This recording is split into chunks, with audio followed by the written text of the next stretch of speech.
Hello friends, welcome back to my YouTube channel. आज इस video में हम लोग अपने अकाउंटिंग प्रिंसिपल्स पार्ट 2 स्टार्ट करने जा रहे हैं। हम लोगों ने पार्ट 1 में पढ़ा था शुरू के 5 प्रिंसिपल्स क्या हैं अकाउंटिंग के, और इस वीडियो में हम लोग कवर करेंगे next 5-6 principles. So let's start the session. So the first principle is prudence और conservative principle. The prudence or conservative principle in accounting states that financial statements should be prepared with caution to avoid overstating income or assets. This means that accountants should recognize expense and liabilities as soon as they're foreseeable, but only record revenues and assets when they're realized or assured. देखो, इस accounting का इस principal का मतलब क्या होता है?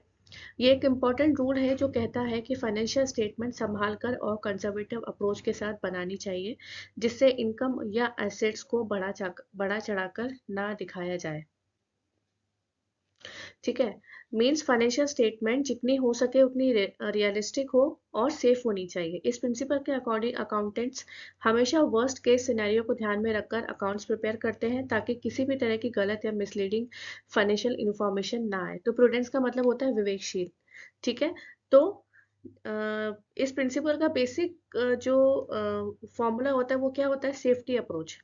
ये प्रिंसिपल किसको फॉलो करता है? सेफ्टी अप्रोच को फॉलो करता है। मतलब इसका सिंपल रूल क्या है? लॉस या खर्चा अगर होने के चांसेस हैं तो उसको तुरंत रिकॉर्ड कर दो।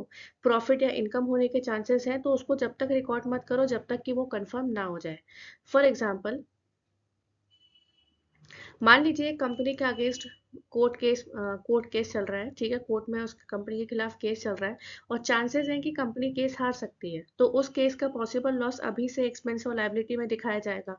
ठीक है, लेकिन अगर कंपनी किसी केस में जीतने वाली हो और उसे पैसा मिलने वाला हो तो तब तक वो पैसा एक्चुअल में मिल ना जाए, तो जब तक वो पैसा एक्चुअल में मिल ना जाए तब तक उस रेवेन्यू में रिकॉर्ड नहीं किया जाएगा। तो ये प्रूडेंस प्रिंसिपल का असली एसेंस है कि हमेशा कंजर्वेटिव रहना और फाइनेंशियल रिपोर्ट्स को रियलिस्टिक और रिलायबल बनाना। मतलब ये जो प्रिंसिपल है ये क्या बोलता है? सेफ्टी अप्रोच को सबसे पहले फॉलो करता है। मतलब अगर कंपनी में लॉस या खर्चा हो रहा है तो आप उसको तुरंत रिकॉर्ड कर दो। ठीक है, और लेकिन अगर प्रॉफिट हो रहा है या इनकम हो रहा है तो तब तक रिकॉर्ड मत करो कि जब तक वो प्रॉफिट वो कंफर्म ना हो जाए। तो इसके फायदे बेसिकली क्या होते हैं कि कंपनी अपनी फाइनेंशियल पोजीशन को ज़्यादा अच्छे से दिखाने की गलती ना करे, और ये प्रिंसिपल बिजनेस को रियलिस्टिक और कंजर्वेटिव फाइनेंशियल रिपोर्ट्स बनाने में मदद करता है, ताकि बिना किसी ओवर कॉन्फिडेंस के सही से फाइनेंशियल डिसीजंस लिए जा सकें। ठीक है, नेक्स्ट बात करते हैं हम लोग कॉस्ट कंसेप्ट और historical concept. The cost concept or historical concept in accounting states that assets should be recorded in the books at their original purchase price rather than their current market value. ठीक है, this ensure consistency, reliability in financial statement as historical costs are verifiable and not subject to fluctuations. मतलब क्या है? ये accounting का एक important principal है जो कहता है कि असेट्स को उनकी असली खरीदने की कीमत यानी कि ओरिजिनल परचेज प्राइस पर रिकॉर्ड करना चाहिए, ना कि उनके करंट मार्केट वैल्यू पर। इसका मतलब है कि जब भी कोई असेट खरीदा जाता है उसे उसी प्राइस पर रिकॉर्ड किया जाता है जिस प्राइस पर वो खरीदा गया था, चाहे आगे चलकर उसकी मार्केट वैल्यू बढ़े या घटे।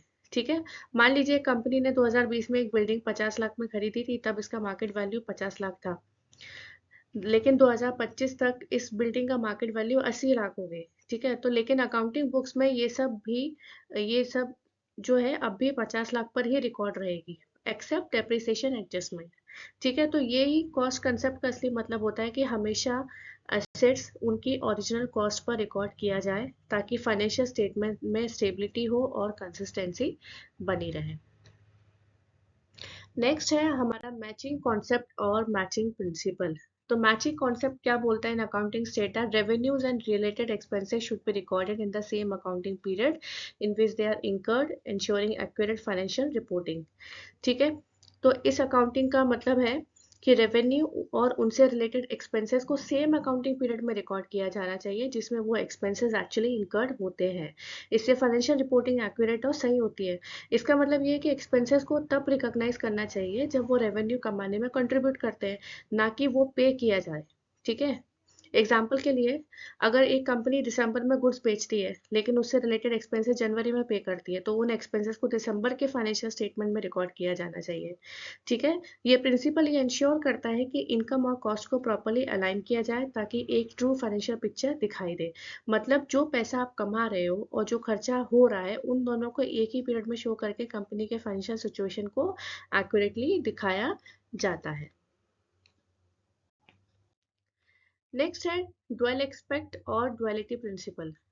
So the dual expect or duality principle in accounting state that every financial transaction affect two accounts in opposite ways, maintaining the fundamental accounting equation, that is asset equal to liabilities plus owner's equity.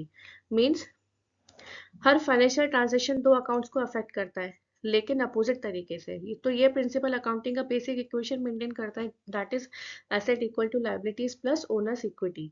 ठीक है, तो इस principal के according हर transaction के लिए एक debit entry होती है और एक क्रेडिट एंट्री होती है, जो इक्वल और कॉरस्पॉन्डिंग होती है। मतलब अगर आप एक अकाउंट में कोई पैसा ऐड कर रहे हो यानी कि डेबिट, तो दूसरे अकाउंट में उसी अमाउंट को सबसेट करना पड़ता है यानी कि क्रेडिट, और दोनों साइड बैलेंस रहता है. So this principle form the basis of double entry accounting, ensuring that for every debit entry and there is an equal and corresponding credit entry. तो ये principle क्या कहता है? डबल एंट्री अकाउंटिंग का foundation ensure करता है, जो ये बताता है कि हर ट्रांजैक्शन को दो जगह रिकॉर्ड किया जाता है ताकि बुक्स हमेशा बैलेंस्ड रहे और कोई भी मिस्टेक्स ना हो. नेक्स्ट बात करते हैं हम रेवेन्यू रिकॉग्निशन कॉन्सेप्ट. तो ये कॉन्सेप्ट क्या बताता है? That revenue should be recognized and recorded when it is earned regardless of when cash is received. Revenue उसी टाइम रिकॉर्ड और रिकॉग्नाइज किया जाना चाहिए जब वो अर्नड हुआ है, भले ही उसका पैसा मिले या ना मिले.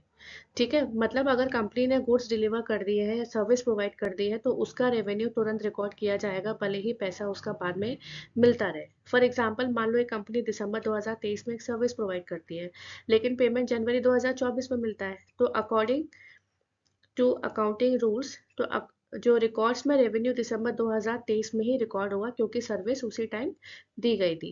ठीक है, तो revenue recognition concept financial reporting को रियल और फेयर बनाता है ताकि कंपनी को असली परफॉर्मेंस दिख सके और फाइनेंशियल स्टेटमेंट मिसलीडिंग ना हो. तो उसके बेसिकली बेनिफिट्स क्या है? एक तो फाइनेंशियल स्टेटमेंट सही और ट्रांसपेरेंट बनती है क्योंकि रेवेन्यू उसी टाइम पीरियड में रिकॉर्ड होता है जब वो अर्न होता है. सेकंड, कंपनी का असली परफॉर्मेंस दिखाई देता है क्योंकि कैश आने का इंतजार नहीं किया जाता. थर्ड है कंसिस्टेंसी और एक्यूरेसी मेंटेन होती है, जो इन्वेस्टर्स और स्टेक होल्डर्स के लिए जरूरी हो जाती है. मतलब जिस टाइम रेवेन्यू अर्न हुआ है उसको उसी टाइम रिकॉग्नाइज करो और उसी टाइम रिकॉर्ड कर दो, भले ही उसका पैसा बाद में मिले. Next है verifiable objective concept. A verifiable objective concept refers to a notion, idea, or principle that can be tested, observed, or confirmed using empirical evidence or reliable methods. In essence, it must be something that can be measured or proven to be true or false through data or objective criteria. कहने का मतलब है कि कोई भी चीज़ तभी सच्ची मानी जाएगी जब उसे टेस्ट, ऑब्जर्व या कंफर्म किया जा सके किसी रिलायबल मेथड या डेटा के थ्रू. इसका मतलब है कि जो भी इंफॉर्मेशन या प्रिंसिपल दिया जाए वो सिर्फ पर्सनल ओपिनियन या बिलीफ के बेस पर नहीं होना चाहिए, बल्कि उसका आपके पास एक ऑथेंटिक प्रूफ होना चाहिए, अवेलेबल प्रूफ होना चाहिए. मीन्स अगर कोई चीज़ को मेजर किया जा सकता है, टेस्ट किया जा सकता है और अलग अलग लोग उसका सेम रिजल्ट निकाल रहे हैं, तो वो वेरीफेबल और ऑब्जेक्टिव होगा. ठीक है, लेकिन अगर कोई इन्फॉर्मेशन सिर्फ ओपिनियन या पर्सनल इंटरप्रिटेशन पर बेस्ड हो तो वो ऑब्जेक्टिव नहीं होती. मतलब आप कितनी बार भी टेस्ट कर रहे हो, अलग अलग लोग टेस्ट कर रहे हैं, सेम रिजल्ट निकल के आ रहा है, तो वो रिजल्ट क्या है? वेरीफेबल और ऑब्जेक्टिव है. ठीक है, लेकिन अगर आप उस चीज़ को किसी टेस्ट के ऊपर अगर आप अपना पर्सनल ओपिनियन दे रहे हो, पर्सनल इंटरप्रिटेशन कर रहे हो, तो वो ऑब्जेक्टिव नहीं होती. अगर कोई भी चीज़ साइंटिफिक तरीके से प्रूफ हो सके, मेजर हो सके और अलग अलग लोग से उसे वेरीफाई कर सके, तो वो वेरीफेबल ऑब्जेक्टिव कॉन्सेप्ट कहलाता है. मीन्स आप कोई चीज़ का टेस्ट कर रहे हो, ऑब्जर्व कर रहे हो, कंफर्म कर रहे हो, सेम रिजल्ट्स निकल के सामने आ रहे हैं, वो तो वो आपका क्या हो गया? रिलायबल मेथड हो गया. ठीक है, आप उसमें अपना पर्सनल ओपिनियन, पर्सनल जजमेंट नहीं दे रहे हो. ठीक है, अपने पर्सनल जजमेंट के बेसिस पे, पर्सनल इंटरप्रिटेशन के बेसिस पे अगर आप कोई टेस्ट निकालोगे, रिजल्ट निकालोगे, तो वो वेरीफेबल ऑब्जेक्टिव कॉन्सेप्ट नहीं कहलाएगा. राइट, तो ये तो थे कुछ हमारे अकाउंटिंग प्रिंसिपल्स जो हमने दो वीडियो में कवर कर दिए हैं. इसके पहले वाला वीडियो भी अकाउंटिंग प्रिंसिपल्स का है, जिसने नहीं देखा वो जाके मेरे प्लेलिस्ट में जाके चेक कर सकता है. तो आज के लिए बस इतना ही. Thank you so much.